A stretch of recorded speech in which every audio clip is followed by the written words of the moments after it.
Hi everyone, it's Annika, and today with me I have my puppy Isla. We are making a video of our daily lives together and how we use so many different joint movements and muscles every day without thinking about it.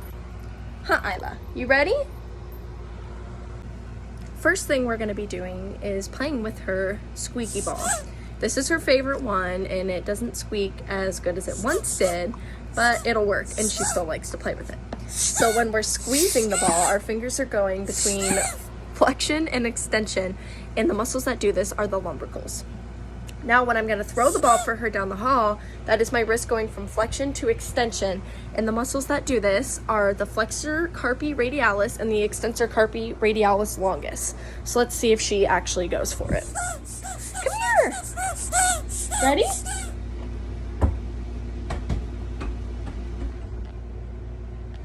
The answer is no, she did not. Here with me, I have another one of Isla's favorite toys. And when we're playing with her toys, she really likes to fight for them, as you can see. So when I have her toy, when I'm bringing it up in the air, when my arm is straightening out, that is shoulder flexion, and the deltoid anterior is responsible for that.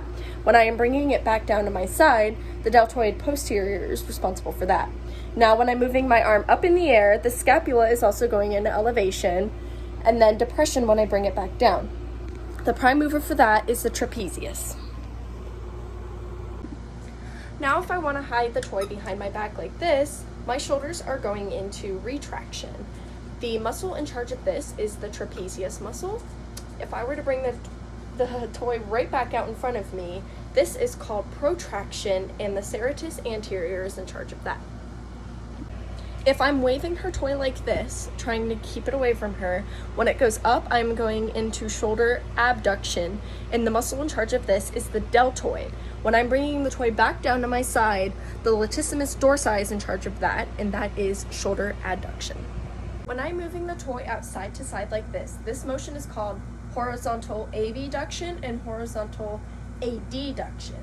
When I am doing horizontal shoulder abduction, the deltoid posterior is the prime mover. Now when I'm bringing the toy back like this, the anterior deltoid is the prime mover. After we've played for a while, we usually go for a little bit of a walk. Before we go outside, I have to hook the leash to her collar. To unhook the leash and attach it, that uses thumb flexion and extension. The prime movers are the flexor pollicis longus and the extensor pollicis longus. The thumb also goes into opposition to be able to grab the hook like this. The opponens pollicis is the prime mover here. Do you want to go for a walk? Come on, let's go for a walk. Let's get this hooked on. Good. Okay, now that Isla's all ready to go, she's waiting for the walk by the door. I usually do not untie my shoes, so I'm kind of lazy, and I do this little dance when I put it on. So when I slide my shoes on, I slide it on like this, and my hip does internal and external rotation. Oh my gosh, it's a little bit rainy. Come on, Isla.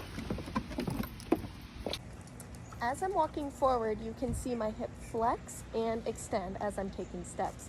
As I'm taking steps, my foot is also going from plantar flexion to dorsiflexion as my foot moves up and down off the ground. Sometimes when Isla and I are walking, I have to turn like this and make different turns to go down another street or to avoid running into, say, a bush. When my foot moves to the left and to the right, that is inversion and eversion. When we go on our walks, Isla usually likes to do her business. When we go on our walks, Isla usually likes to go to the bathroom. When I am picking up her business, I'm not going to be using actual poop for the sake of this video. I'm using seashells. There's a lot of different motions in this. Firstly, the forearm goes into pronation and supination. For pronation, the prime mover is the pronator teres, and for supination, it is the supinator. The wrist sometimes has to move to the left or to the right depending on where it is. When I have to rotate my wrist to the right, it is ulnar deviation, and the extensor carpi ulnaris is at work here. If it goes the other direction to the left, that is radial deviation, and the extensor carpi radialis longus does the work. Now when I go to physically pick it up, my fingers spread. It's hard to see through this bag. My fingers spread to be able to grab it. That is called finger abduction by the dorsal interosseous muscles. When I turn my hand over to hold the bag, my fingers close again, and it is finger abduction by the palmar interossei. Here you can see all the motions in one. I am picking up her poop, closing it. I'll pull it through, and then this is where I would tie the bag. Now that we're done with our walk, it's time to go inside. Now to get back in my house, I have a little porch with some steps. So in order to climb the stairs, the knee has to go into flexion and extension to be able to stand up. So when we climb the stairs, you will be able to see that. This will be Isla's favorite part of the video because she will be getting a peanut butter Oreo, which is one of her favorite treats. Now, for her first treat, I always make her sit. When I hold the treat, my elbow is in flexion. When I am giving her the treat, my elbow goes into extension to hand her the treat. For the elbow to go into flexion, the biceps are the prime movers. Ew, Isla. And for it to go into extension, it goes to the triceps. For her second treat, I always make Isla shake.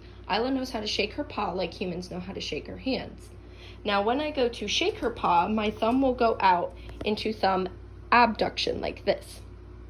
The prime mover for that is the pollicis longus. When I grab her paw and shake it, my thumb will return to my hand in adduction. The prime mover is the adduction pollicis. Okay, Isla, can you shake? Shake? Good girl. Very good girl. Here's your treat.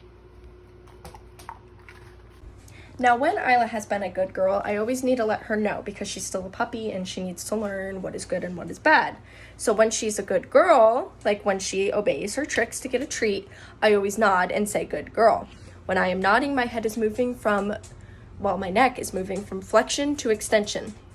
Sometimes she's bad and likes to get into the trash can, which is where she's going right now. When she does this, she knows it's bad because I turn my head to the side and I say, what are you doing? When she hears me say that, she immediately stops. When I turn my head like this, I am rotating my neck laterally. Now, when Isla has been good, she also likes getting peanut butter in her Kong toy here that looks like a binky. She knows what peanut butter means, and she's already down there waiting for me to give it to her. Now, when I am putting peanut butter on the knife and I am spreading it in the inside of the Kong, my shoulder is moving from internal rotation and external rotation. When my shoulder rotates internally, that is the deltoid anterior muscles at work. When my shoulder goes outward to external rotation, that is my deltoid posterior muscles at work. Isla, lay down. Lay down.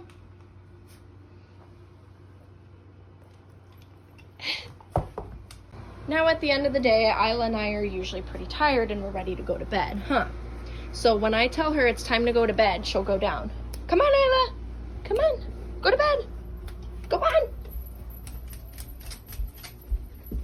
She gets right in bed. She knows what it means. Now when I'm getting into bed with her, my hip is moving from abduction to get in the bed. And then when I lay down on my back, it is going back to hip adduction.